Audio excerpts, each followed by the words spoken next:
मैं डॉक्टर सतीश दुबे आज एक बहुत ही चर्चा का टॉपिक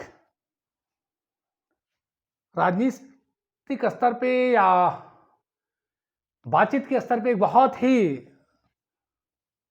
विषयगत चर्चागत विचार विमर्श के टॉपिक राष्ट्रवाद के साथ आपके साथ आया हूं। राष्ट्रवाद नेशन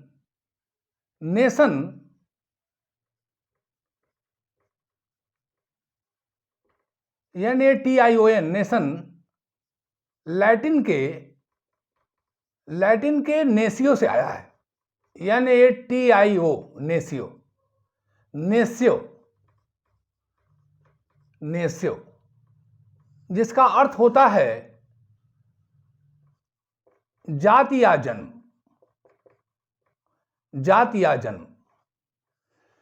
तो नेशनलिज्म राष्ट्रवाद अंग्रेजी के नेशन शब्द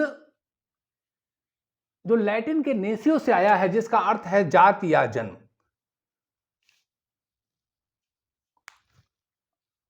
राष्ट्रवाद पे कुछ बताने के पहले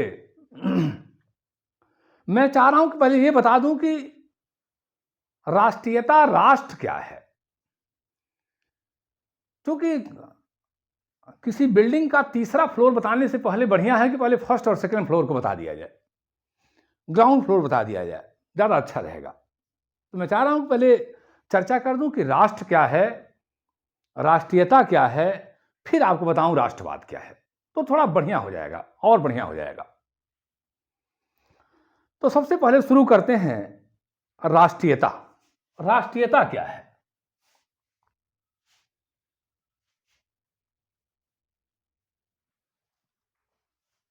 राष्ट्रीयता एक भावना है जो इस आधार पे लोगों को एकता के सूत्र में बांधती है कि हमारी जाति एक है, हमारा जन्म एक है, हमारी भौगोलिक एकता एक है, हमारे महापुरुष एक हैं, हमारी संस्कृति एक है, हमारा आदर्श एक है,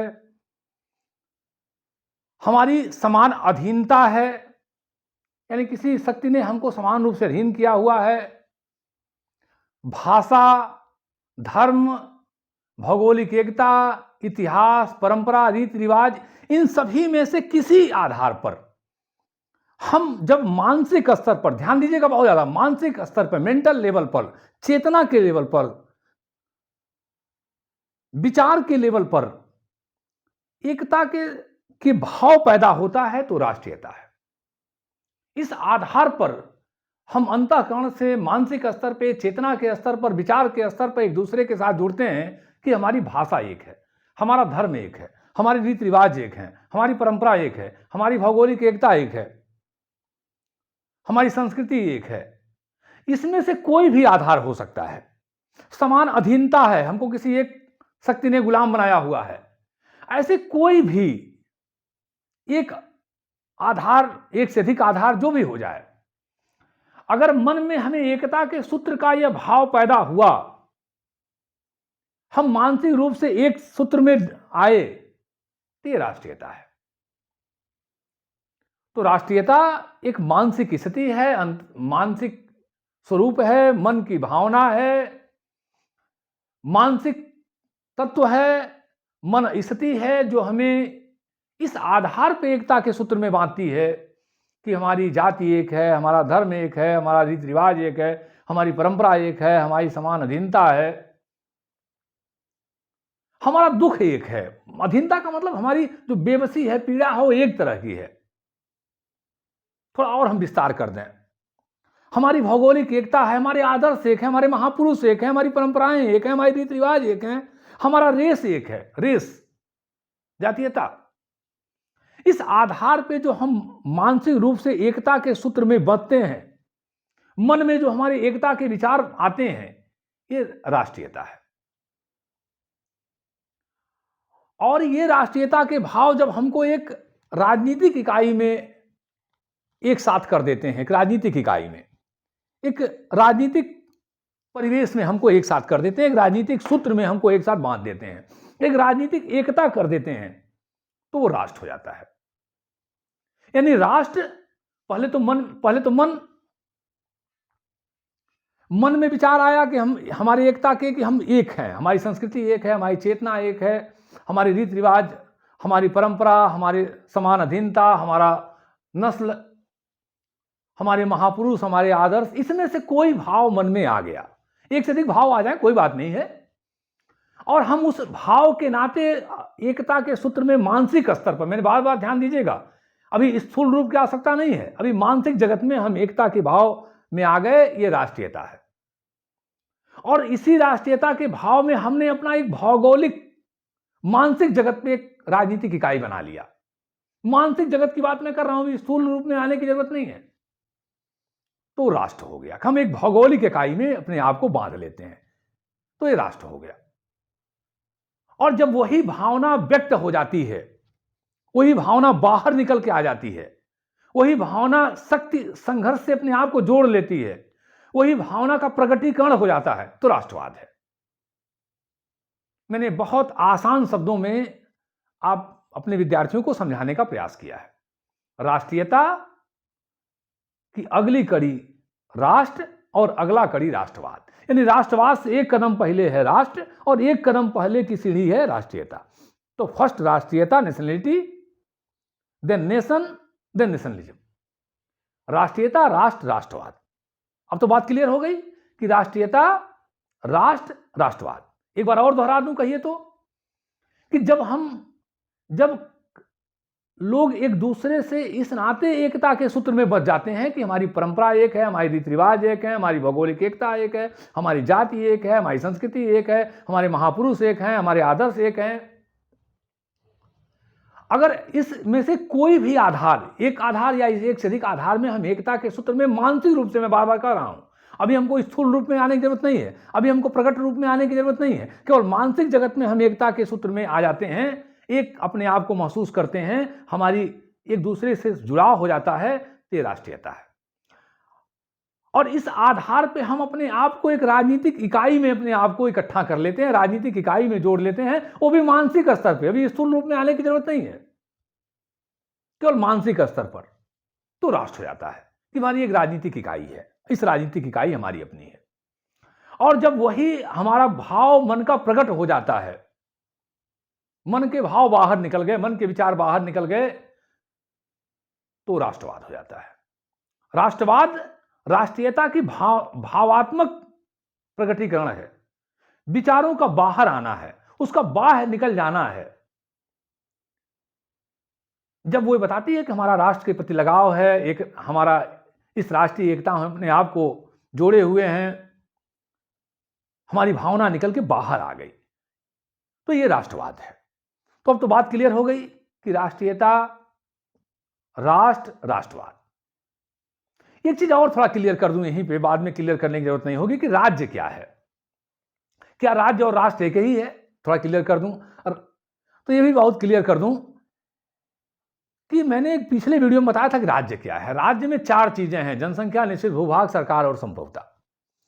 राष्ट्र के लिए भौगोलिक क्षेत्र तो चाहिए, लेकिन कोई बहुत आवश्यक नहीं है, क्योंकि मन की स्थिति है, मन की स्थिति है जब हम एक राजनीतिक इकाई में अपने आप को बांध लेते हैं, हम सभी मिलकर के एक राजनीतिक इकाई में अपने आप को बांध लेते हैं।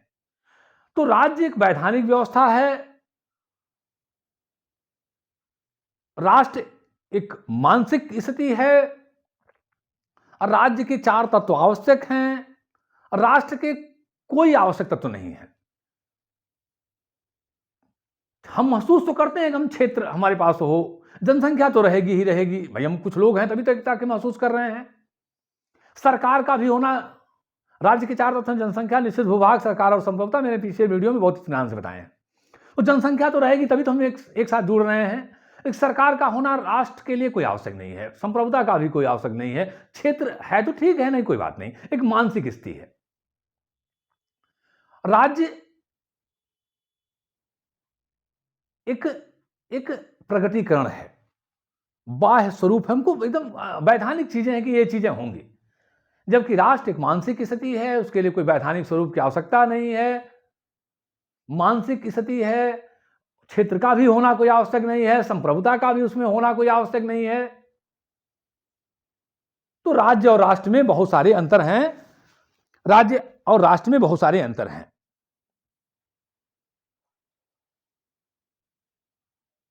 राज्य एक कानूनी धारा है, जबकि राष्ट्र एक मनोवैज्ञानिक धारा है, मनोदशा है। राज्य के पास संप्रभु शक्ति है, राष्ट्र के पास ऐसी कोई शक्ति नहीं है। और एक बात और बता दूं कि एक राज्य में कई राष्ट्र के लोग और एक राष्ट्र में कई राज्य के लोग रह सकते हैं। जैसे स्विट्जरलैंड एक राज्य है, उसमें कई राष्ट्रीयता के लोग रहते हैं। बेल्जियम, फ्रांसीसी, कई राष्ट्रीयता के लोग हैं।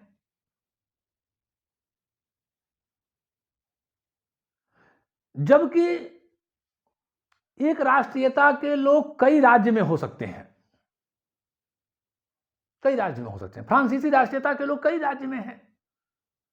तो एक राज्य के लोग कई राष्ट्र में हो सकते हैं और कई राष्ट्र के लोग एक राज्य में हो सकते हैं। ये बातें राज्य और राष्ट्र को स्पष्ट करती हैं। तो अब हम चलेंगे राष्ट्रवाद की तरफ। तो राष्ट्रवाद के ग्रोस की एक परिभाषा है कि राष्ट्रवाद एक प्रकार की सामूहिक भावना है जिसका आधार विभिन्न प्रकार की एकता या समानताएं हैं और जिनका संबंध मुख्यतः राजनीतिक शक्ति की प्राप्ति या विकास से है। राष्ट्रवाद एक प्रकार की सामूहिक भावना है, एक ग्रोस का मानना है, जिसका आधार विभिन्न प्रकार की एकता या समानताएं हैं और जिनका संबंध मुख्यतः राजनीतिक शक्ति की प्राप्ति या विकास से है। सामूहिक भावना है, राजनीतिक एकता या समानताएं हैं और राजनीतिक शक्ति प्राप्ति या विकास से इसका संबंध है। हेंस कोन की परिभाषा है कि राष्ट्रवाद मन की वह विशेष स्थिति है जिसमें व्यक्ति राष्ट्र राज्य के प्रति सर्वोच्च भक्ति का अनुभव करता है। एक मन की भावना है जो व्यक्ति राष्ट्र राज्य के प्रति सर्वोच्च भक्ति का अनुभव करता है। तो इस तरह से राष्ट्रवाद एक मानसिक स्थिति है, एक भावात्मक स्थिति है जो एकता के साथ लोगों को जोड़ती है, राष्ट्रभक्ति के साथ जोड़ती है, राष्ट्र की व्यवस्था के साथ जोड़ती है। एक भावात्मक अभिव्यक्ति है, एक मन की भावना है, एक मन के विचार हैं, एक भावात्मक शक्ति है और एक मन की स्थिति है। तो राष्ट्र के प्रति श्रद्धा प्रेम से ओतप्रोत होकर लोग समर्पण की भावना का नाम राष्ट्रवाद है। यह संगठित होकर भावात्मक शक्ति का रूप देता है, भावात्मक माध्यम है और राष्ट्रीयता संगठित होकर भावात्मक शक्ति देता है। यह भावात्मक शक्ति सीधे शक्ति संघर्ष से जुड़ती है। अब हम थोड़ी चर्चा थोड़े के लिए कर रहे हैं कि राष्ट्रीयता और राष्ट्र। राष्ट्रीयता मन की एक भावना है जो किसी को भी जाति, धर्म, भाषा, नस्ल, भौगोलिक एकता इत्यादि के आधार पर एकता में जोड़ती है। और जब वही भावना सीधे शक्ति संघर्ष से जुड़ जाती है, भावनात्मक रूप से प्रकट हो जाती है, भाव उसके बाहर आ जाते हैं, सीधा अपने आप को वो प्रकटीकरण कर देता है, तो राष्ट्रवाद है। वाद का मतलब एक भावात्मक रूप से उसका प्रकटीकरण, सीधा सीधा शक्ति संघर्ष से उसे अपने आप को जोड़ देना, एक बाह्य स्वरूप में ला देना, यानी बाह्य प्रकटीकरण कर देना, अंदर की भावना को बाहर ला देना। जो राष्ट्रीयता अंदर की भावना थी उसे राष्ट्रवाद बाहर ला देता है, सीधे सीधे राष्ट्र से अपने आप को जोड़ देता है और व्यक्ति यह महसूस करता है कि यहाँ की नदी से, पर्वतमाला से, कण कण से, संस्कृति से, पशु पक्षी से, रीति रिवाज से, परंपरा से हमें लगाव है। इसके लिए हम अपना सब कुछ कर देंगे, हम सब कुछ कर देंगे। ये भावात्मक जो अभिव्यक्ति होती है ये राष्ट्रवाद है। उसके मन से जो भाव निकलते हैं, जो प्रकटीकरण करता है, जो शक्ति संघर्ष से अपने आप को जोड़ लेता है, वो राष्ट्रवाद है। सीधा सीधा वो उसका प्रकटीकरण है।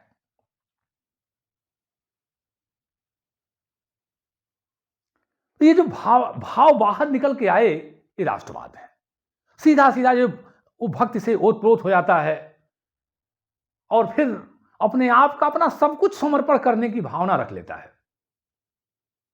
तो राष्ट्रवाद एक ऐसी भावना अभिव्यक्ति है जो व्यक्ति को सीधे सीधे उस राष्ट्र की एकता के साथ, उस राष्ट्र के प्रति समर्पित हो जाता है। देशभक्त की भावना है, सब कुछ अपना, सब कुछ,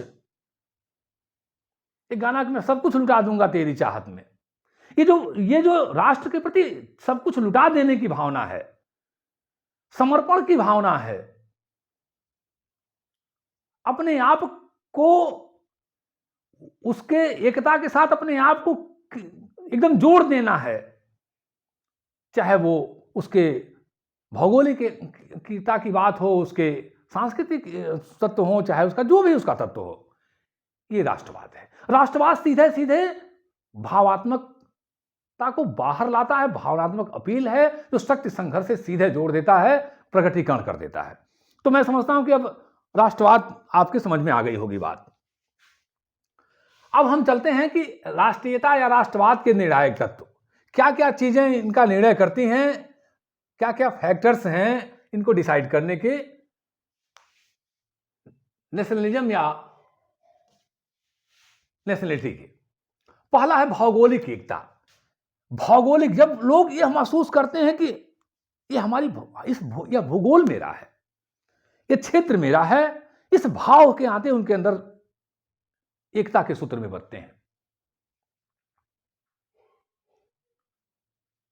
ये एकता, हम भारतीय, अटक से कटक तक, कश्मीर से कन्याकुमारी तक हम एक हैं।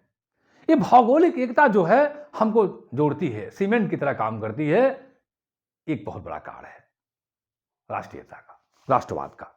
दूसरा, जाति एकता। हमारी जाति एक है। हिटलर ने कहा कि हम दुनिया के, हम जर्मन जो नाजी जाति हैं, नाजी हैं, हमारा जो रेस है, हम एकता के सूत्र में जुड़े। यहूदियों से जो नफरत की बात उन्होंने कहा कि अलग किया एकदम। अच्छा, ये चीज और आपको कर दूं कि एक दूसरे से भिन्न महसूस करने की भावना हो जाती है राष्ट्रीयता या राष्ट्रवाद में। एक दूसरे से भिन्नता महसूस करती है कि हमारी जाति एक है, हम कहते हैं कि हम आर्य हैं। और ये जो जाति की हमारी बात आती है, कि हमारा जो रेस की बात आती है, कि हम अपने अंदर एकता के भाव महसूस करते हैं, ये जातीय एकता है। भाषा की एकता, हमारी भाषा एक है, भाषा के आधार पर एकता का महसूस किया जाता है। राष्ट्रीयता और राष्ट्रवाद के निर्धारणकर्ता में भाषा की एकता, कि हमारी भाषा, हमारी फ्रेंच भाषा के आधार पर फ्रांस में राष्ट्रीयता की भावना प्रबल हुई, भाषा के आधार पर। विचारों या आदर्शों की एकता, कि हमारे विचार एक हैं, हमारे आदर्श एक हैं, हमारे महापुरुष एक हैं। तू भी राणा का वंशज है, फेंक जहां तक भाला जाए। हम ये महसूस करते हैं कि जब हमारे आदर्श एक हैं, हमारे महापुरुष एक हैं, तो हमारे आदर्श एक हैं, हमारे महापुरुष एक हैं, हमारे विचार एक हैं। इस आधार पे हम जब एकता का महसूस करते हैं, एक बहुत बड़ा एकता के सूत्र में जोड़ने का कार्य यह भी करता है। एक बहुत बड़ा सीमेंट की तरह यह भी काम करता है। धर्म की एकता, धर्म के आधार पे आप देखें, बहुत सारी इस्लामिक देश धर्म के आधार पे एक दूसरे को से जुड़े। धर्म के आधार पे इस्लाम धर्म के मानने वाले लोग एक राष्ट्र की कल्पना किए। भारत की आजादी से पहले 15 अगस्त 1947 के पहले टू नेशन थियरी आई। टू नेशन थियरी, तब तो देश आजाद नहीं हुआ था, हम अंग्रेजों के गुलाम थे। लेकिन धर्म के आधार पे पाकिस्तान की मांग उठी कि भैया हमारा एक हम अलग धर्म है और हम अपने आप को एक अलग राष्ट्र के रूप में महसूस करते हैं, हमारा एक अलग राष्ट्र होगा। तब तो उसमें राज्य नहीं बना था, उसमें राज्य नहीं बना। राज्य के 4 तत्व हैं: जनसंख्या, निषेध, भूभाग, सरकार और संप्रभुता। इसकी मैं पिछले वीडियो में चर्चा कर चुका हूं। लेकिन राष्ट्र एक मानसिक स्थिति के रूप में अलग राजनीतिक इकाई की बात उठी, टू नेशन थियरी। तो मानसिक स्तर पे कि हमारा धर्म एक है, अलग राष्ट्र की मांग उठी। तो ये धर्म की एकता। विदेशी शासन के प्रति समान अधीनता, कि एक विदेशी शासन के प्रति हम अधीन हैं, इस नाते हम एक हैं। हम पूरे भारत में 1857 की क्रांति, उसके पहले भी हमारे अंदर राष्ट्रवाद की भावना आई छिटपुट रूप में। ऐसा नहीं कि 1857 की क्रांति में पहली बार आ गई, नहीं, उसके पहले भी थी। लेकिन पहली बार पूरे देश को एक साथ राष्ट्रवाद की भावना ने जो झकझोरा, वो 1857 की क्रांति थी। फिर क्या पूरब, क्या पश्चिम, क्या उत्तर दक्षिण, सब मिल करके उस लड़ाई में भाग लिए। और वीर सावरकर ने कहा कि भारत का प्रथम स्वतंत्रता संग्राम था। अंग्रेजी मानसिकता भले कही हो कि ये छुटपुट आंदोलन था, षड्यंत्र था, जो भी था, लेकिन भारत का प्रथम स्वतंत्रता संग्राम था। क्योंकि हम सब ये महसूस किए, पूरे भारत के लोग, कि ये विदेशी शासन हम पर गुलामी किया हुआ है। इसी को हमने कहा कि सामान्य कष्ट, सभी ने एक सामान्य कष्ट अनुभव किया कि हमको पीड़ा कहां से है। वो पीड़ा अधीनता की हो सकती है, गुलामी की हो सकती है, किसी चीज की पीड़ा हो सकती है। गुलामी की पीड़ा ही मान लें। उस अधीनता ने, उस पीड़ा ने एक दूसरे के साथ जोड़ा, और भारत उठ खड़ा हुआ उस राष्ट्रवाद की धारा में। तो एक विदेशी शासन के प्रति समान अधीनता, ये बहुत बड़ा, इसको हम अगर देखें तो पूरी दुनिया के स्तर पर अमेरिका जब में राष्ट्रवाद अपने स्वरूप में आया, जब अमेरिका का स्वतंत्रता संग्राम चल रहा था, अमेरिका उसमें अलग अलग इकाइयों में विभक्त था, लेकिन सब में ये एकता के भाव उठे, समान अधीनता। भारतवर्ष में समान अधीनता के, हम सब अंग्रेजों के गुलाम थे, ब्रिटेन के गुलाम थे। तो पूरा पूरब से पश्चिम, उत्तर से और दक्षिण, क्योंकि हमारी समान अधीनता थी। सब लोग ये एकता के भाव हमको जोड़े उनके विरुद्ध, कि हमें इनके साथ मिलकर लड़ना है। ये जो अधीनता है, गुलामी, इससे हमें मिलकर लड़ना है। तो विदेशी शासन के प्रति समान अधीनता, ये भी राष्ट्रीय राष्ट्रवाद के निर्णायक तत्वों में से है। सामान्य कष्ट, एक जगह से हमारी पीड़ा है, एक सत्ता से, एक शासन से, एक व्यवस्था से हम पीड़ित हैं, और उसको लेकर के हमारे अंदर जो एकता के भाव मानसिक स्तर पर पैदा होते हैं। तो ये भी एक बहुत बड़ा कारण है, फैक्टर्स है, सामान्य कष्ट, राष्ट्रीयता और राष्ट्रवाद के। अब सवाल उठता है कि राष्ट्रवाद का विकास और उसका उद्देश्य। राष्ट्रवाद का विकास तो मैं आपको बताऊं कि जब यूरोप में मध्य वर्ग बढ़ा, तो धीरे धीरे दाते, इटली के महान लेखक वाल्टेयर इत्यादि की रचनाओं में आप पाएंगे। इसको गति दिया इटली के महान चिंतक मैकियावेली ने। मैकियावेली बहुत दुखी था। वो इटली के 5 जो खंडों में इटली बटा हुआ था, उसे बहुत पीड़ित था। मैजिनी ने इटली का एकीकरण करने के लिए बहुत प्रयास किया, जो बाद में एकीकरण हुआ। रूसों ने इसे बहुत योगदान दिया, और फ्रांस की क्रांति के बाद, 1789 की क्रांति के बाद, ये बहुत विस्फोट रूप में इसका विकास हुआ, राष्ट्रीयता और राष्ट्रवाद का, पूरी दुनिया के स्तर पे। तो इसका धीरे धीरे विकास हुआ, राष्ट्रवाद का विकास हुआ। और हम देखें तो पूरे यूरोप में फैला, बाहर निकला। वास्तव में इसका उद्देश्य विदेशी शासन से मुक्ति पाना है। राष्ट्रीयता और राष्ट्रवाद का जो उद्देश्य है, वो विदेशी शासन से मुक्ति पाना है। और अगर जब मुक्ति मिल गई, तो अपने आप को राष्ट्रीय एकता के साथ जोड़ना, अपना उन्नत करना, अपने देश के प्रति देशभक्ति की भावना का विकास करना, उसके कानूनों का पालन, उसके नियमों का पालन, उसकी समृद्धि के लिए कार्य करना। ठीक है, भारत कभी गुलाम था, तो गुलामी के लिए संघर्ष हुआ, उसका उद्देश्य वही था, गुलामी को हटाना है। गुलामी हट गई, 15 अगस्त 1947 को देश आजाद हुआ। अब राष्ट्रीय एकता में अपने आप को जोड़ना, देश की व्यवस्था से, नियमों से, कानूनों से, उन्नति से, कि कैसे हमारा देश महान बने, कैसे हम उन्नतशील बने, कैसे हम हर तरह के विकास करें। तो राष्ट्रवाद तो पहले गुलामी अधीनता से दूर करने का कार्य, और जब गुलामी अधीनता दूर हो गई, तो उसको अपने राष्ट्र को उन्नत करना, राष्ट्रीय एकता में जोड़ना, अपने राष्ट्र की गौरव महिमा को बढ़ाना, हर तरह से विकास लाना, हर तरह के दुखों को दूर करना।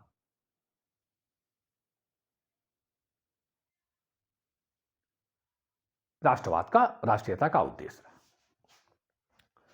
तो ये उद्देश्य बहुत व्यापक है, और हर तरह के उत्थान की बात, सांस्कृतिक, आर्थिक, मानसिक, हर तरह के उत्थान का कार्य राष्ट्रवाद और राष्ट्रीयता के द्वारा होता है। अब हम थोड़ी चर्चा करेंगे एक राष्ट्र एक राज्य का सिद्धांत। एक राष्ट्र एक राज्य का सिद्धांत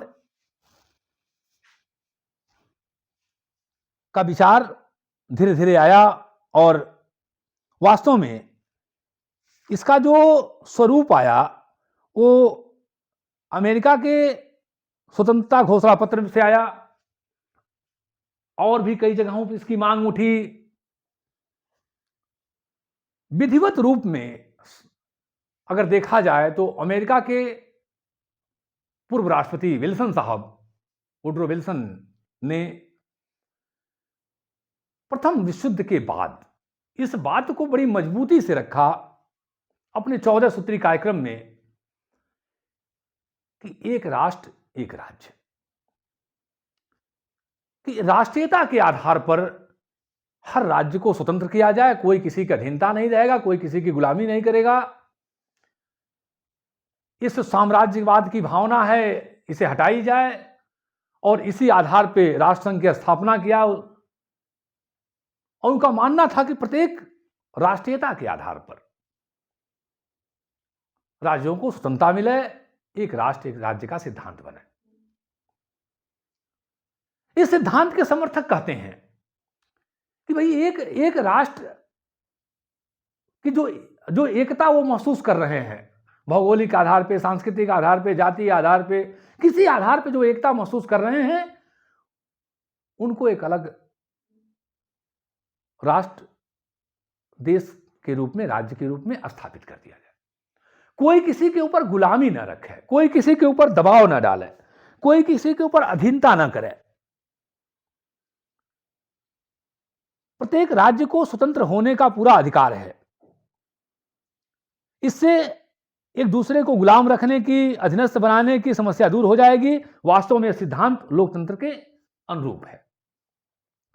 दूसरी तरफ इसके जो लोग हैं विरोध में, वो कहते हैं कि नहीं, अगर ऐसा हुआ तो दुनिया के ऐसे कई देश हैं जहां कई राष्ट्रीयता के लोग रहते हैं, जैसे स्विट्जरलैंड,